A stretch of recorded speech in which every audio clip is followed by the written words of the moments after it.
Chapter 301. Drahuit's fate. Agla's remorse.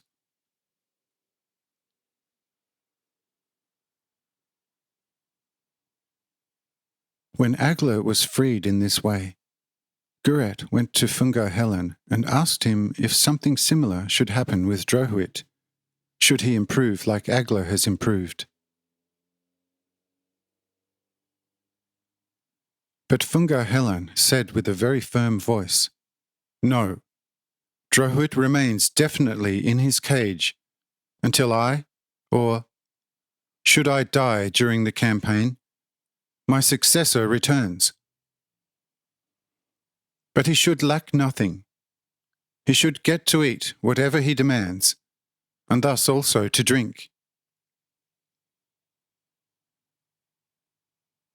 If he wants to have one or the other of his wives with him in the cage, it can be granted to him.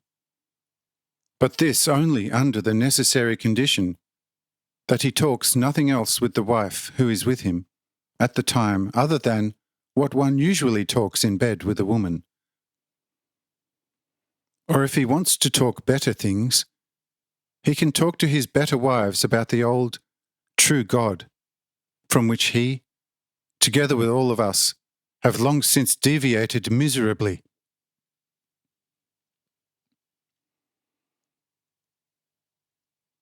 During the visits, and in general during visitations of one or the other of his wives, he must always be watched and overheard most strictly.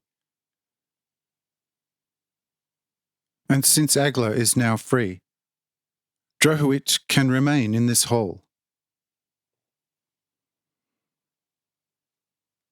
But I say to you, make notes for me of everything what he is going to do in his cage, so that I can use it for his future treatment, either to his weal or woe.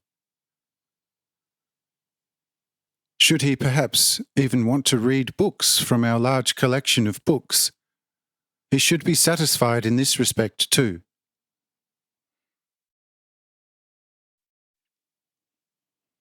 But now you also have for Drahuit the proper and just instruction.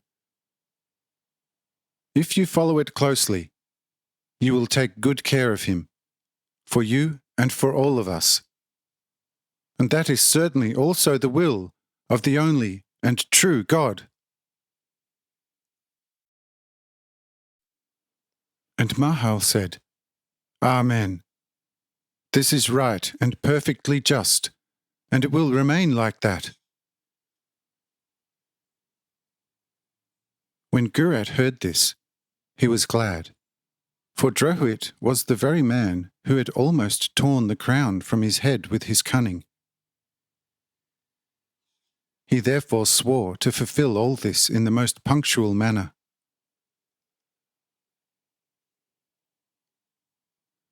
Very secretly, Mahal also asked Agla, tempting her, if she was satisfied with such arrangements for Drahuit. And Agla said, "Oh, father, why are you still tempting your above all tried, unfortunate, poorest daughter further? Am I not unhappy enough for you, both in the world as well as in my soul? In the world, I am the most despised and feared, more than all snakes, and in my soul before God, the most depraved, because before God, the blood of my brother continually cries for revenge on my soul. Oh, try me no longer. No person on this earth was ever more unhappy than I am. Even if you have forgiven me everything, my brother, whom I have killed, will never forgive me, and God will also not forgive me such an act.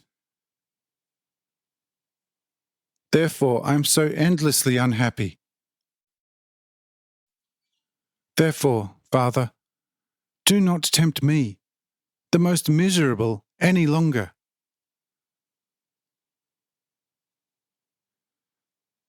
This speech of Agla aroused a great sensation, and Mahal himself regretted that he had asked Agla this question. Therefore, all began to comfort her and to strengthen and refresh her as much as possible.